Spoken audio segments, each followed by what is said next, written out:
Hello all of you. तो फिर अभी मैं आपसे एक टॉपिक डिस्कस करने वाला हूँ, राइट। आज जो कि ऑर्गेनाइजिंग है। अभी हमने पहले जो डिस्कस किया था वो किया था प्लानिंग एंड डिसीजन मेकिंग। जैसा कि आप सभी जानते हैं, यहाँ पर हम यूजीसी नेट का जो है वो सिलेबस पूरा कवर्ड आउट करेंगे। तो अभी तक जो हमारा सिलेबस कवर्ड आउट हुआ है वो फ्रेंड्स ये है, यहाँ तक का। प्लस मैंने आपको करवाया है प्लानिंग एंड डिसीजन मेकिंग। जिन्होंने भी पिछले वीडियोस नहीं देखे हैं, जो ये वीडियो देख रहे हैं, प्लीज़ आप पिछले वीडियो ज़रूर देखिएगा। ये आपको काफ़ी हेल्प करेंगे यूजीसी नेट एग्ज़ाम में। ओके, और हम टारगेट कर रहे हैं जून 2024 का जो यूजीसी नेट का एग्ज़ाम है। ऑलरेडी आई हैव क्वालिफाइड और I have some serious things about you, right. कि मुझे लगता है कि everyone can do it, right. Because कि मैंने अगर बगैर कोचिंग के करा है, मतलब आप भी कर सकते हैं। तो प्लीज़ प्लीज़ प्लीज़ ये वीडियो ज़रूर देखना, क्योंकि मुझे पता है कि किस तरीके से एग्ज़ाम को निकालना है, और मैंने उसी हिसाब से आपके लिए वीडियोस बनाई है। और ज़्यादा से ज़्यादा प्लीज़ शेयर करिए वीडियोस को। मैं चाहता हूँ कि अगर आप देख रहे हैं तो कुछ लोगों को और फ़ायदा पहुँच जाएगा, राइट। आप तो कर ही रहे हैं ना। ओके, और लाइक ज़रूर करिएगा अगर आप वीडियो देख रहे हैं, और अगर आप लाइक नहीं कर रहे हैं मतलब आप मुझे डीमोटिवेट कर रहे हैं, राइट, डायरेक्टली। तो प्लीज़ मुझे भी मोटिवेट करिए, और प्लीज़ इसको लाइक करिए, सब्सक्राइब करिए चैनल को अगर आप देख रहे हैं तो। ठीक है, तो चलते हैं। आज हम ऑर्गेनाइजिंग डिस्कस करेंगे, ठीक है। हर एक पॉइंट ऑफ व्यू से डिस्कस करेंगे। ज़रूरी नहीं है कि आप यूजीसी नेट के हों तभी देखें, 11th या 12th क्लास के हों तभी आप तो भी देख सकते हैं, राइट। चलिए ऑर्गेनाइजिंग हम देखते हैं। तो ऑर्गेनाइजिंग में हम ये देखेंगे सबसे पहले इसका मीनिंग क्या होता है, क्या होता है ऑर्गेनाइजिंग। तो ये जो है it is that function of management. ये वो फंक्शन है मैनेजमेंट का जो क्या बताता है और किससे डील करता है। तो डेवलपमेंट ऑफ ऑर्गेनाइजेशनल स्ट्रक्चर। अच्छा, अब हमने लास्ट में बात करी थी कि प्लानिंग की। प्लानिंग हमारी पूरी करने के बाद सेकंड जो फंक्शन होता है मैनेजमेंट का वो होता है ऑर्गेनाइजिंग, ठीक है। ये आप सभी लोगों को पता होगा, हमने काफ़ी अच्छे से डिस्कस करा था पिछले वीडियो में, राइट। तो जब हम प्लानिंग पूरी करते हैं तो फिर एक ऑर्गेनाइजेशन बनाते हैं, उसका एक स्ट्रक्चर बनाते हैं, horizontal, vertical, line structure, what ever you want, ठीक है, अकॉर्डिंग टू योर गोल।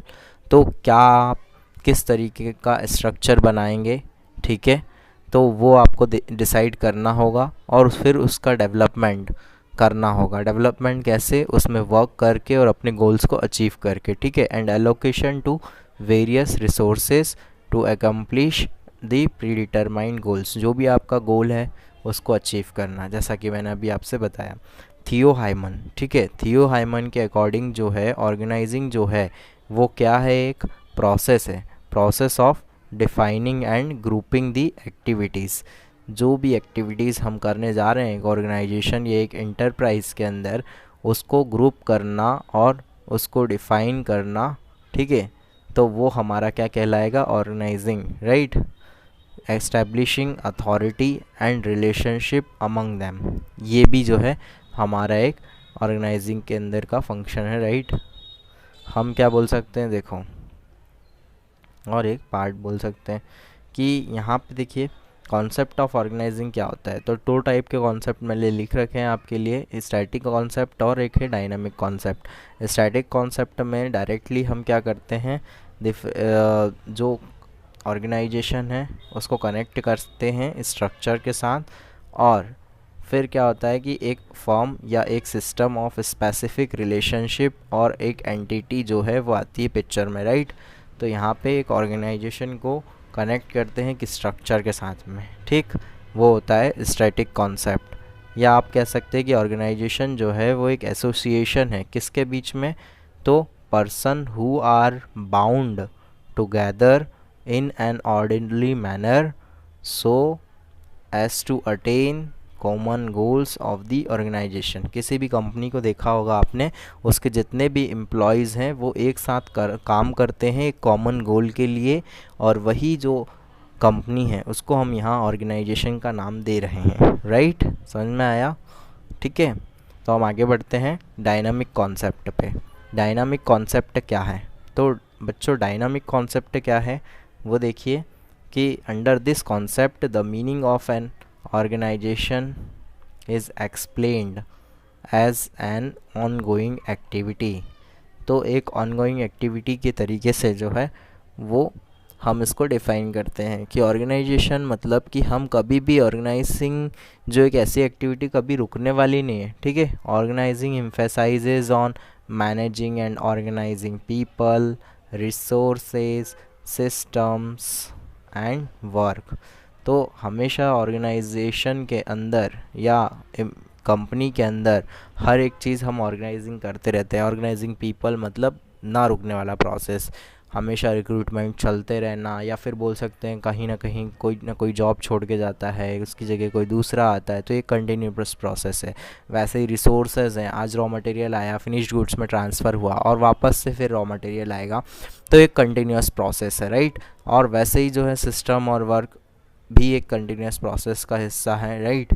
तो ये हम बोल सकते हैं कि ऑर्गेनाइजेशन जो है वो एक कंटिन्यूस प्रोसेस है। Organisation is treated as an adaptive open system which evolves continuously, ठीक है, जो मैंने बताया वही।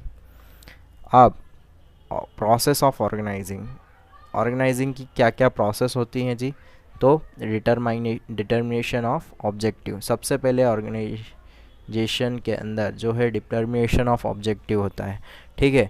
हमने प्लानिंग में लास्ट टाइम भी देखा था कि हमें करना क्या है, वो डिटरमाइन करना। अच्छा, किसी भी ऑर्गेनाइजेशन का जब हम स्ट्रक्चर फॉर्म करते हैं तो सबसे पहले हम ये डिसाइड करते हैं कि हम क्यों कर रहे हैं, उसके लिए हम कोई ऑब्जेक्टिव डिसाइड करते हैं। तो जब हमने ऑब्जेक्टिव डिसाइड करा, वो पहला स्टेप होता है, तभी हम ऑर्गेनाइजेशन का स्ट्रक्चर उसके हिसाब से बनाते हैं।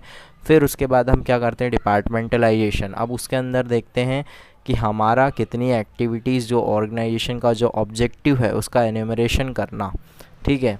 या डिपार्टमेंटलाइजेशन आप बोल सकते हो कि जितनी भी एक्टिविटीज़ हैं, जो ऑब्जेक्टिव है उसका एन्यूमरेट करना, उसको बताना कि वो ऑर्गेनाइजेशन के ऑब्जेक्टिव कैसे हैं, किस तरीके के हैं। फिर क्लासिफिकेशन ऑफ एक्टिविटी और division of work. Classification of activity और डिवीज़न ऑफ वर्क, ये वर्ड जो है मैंने थोड़ा सा अलग से लिख रखा है, इसके बाद लिख लेना इसको, राइट, डिवीज़न ऑफ वर्क के बाद, ठीक है। देखो तो क्या होता है, क्लासिफिकेशन ऑफ एक्टिविटी हुआ, एन्यूमरेशन ऑफ ऑर्गेनाइजेशनल ऑब्जेक्टिव के बाद कि क्लासिफिकेशन ऑफ एक्टिविटीज़ में जितना भी जो भी एक्टिविटीज़ अब हम करने वाले हैं अपने ऑब्जेक्टिव या अचीवमेंट ऑफ गोल के लिए, वो सारी एक्टिविटीज़ को अब हम बांटेंगे किन के बीच में, जिन जिन की रिस्पॉन्सिबिलिटीज़ है। फॉर एग्ज़ाम्पल फाइनेंस में जो बंदा है या जो फाइनेंस मैनेजर है, ठीक है, प्रोडक्शन मैनेजर है, उनको अपना अपना जो है हम वर्क दे देंगे, ठीक है। तो सबका अलग अलग डिपार्टमेंट हो गया और उसी के हिसाब से उनको वर्क जो है एलोकेशन करेंगे, ठीक है। फिर मतलब यहाँ पे अभी सिर्फ डिवीज़न ऑफ वर्क हो रहा है, सॉरी, है ना, अभी हम दे नहीं रहे। इसमें क्या हो रहा है कि डिवीज़न कर रहे हैं कि ये फाइनेंस का काम है, अच्छा ये जो है वो प्रोडक्शन का काम है, तो फिर ये अलग अलग करा। फिर उसके बाद जो है हमने क्या करा, वो ड्यूटी असाइन कर दी, जो कि अभी मैंने बोला कि हाँ आप क्या करेंगे, वर्क अलग अलग करने के बाद वर्किंग पर्सन कौन है उनको दे देंगे। जैसे फाइनेंस मैनेजर को दे दिया फाइनेंस वाला काम, प्रोडक्शन मैनेजर को दे दिया प्रोडक्शन वाला काम, ये असाइनिंग हुआ। और वैसे ही उसके बाद क्या आएगा, डेलीगेशन ऑफ अथॉरिटी और रिलेशनशिप। तो उसके बाद हम इनके बीच में एक अथॉरिटी और रिलेशनशिप मेंटेन करते हैं, या रिस्पॉन्सिबिलिटी होगा यहाँ पे, सॉरी हाँ, अथॉरिटी और ये नहीं ना होके इसकी जगह आप रेस्पॉन्सिबिलिटी कर लीजिएगा, ठीक है। तो डेलीगेशन ऑफ रिस्पॉन्सिबिलिटी और authority, sorry for this, okay. तो अथॉरिटी और रिस्पॉन्सिबिलिटी जो है हम इनके बीच में देंगे, किसके बीच में, जो फाइनेंस मैनेजर है उसको बताना होगा कि हाँ उसकी क्या अथॉरिटी है और उसकी क्या रिलेशनशिप है, या फिर बोल सकते हैं या उसकी क्या रिस्पॉन्सिबिलिटी है, राइट।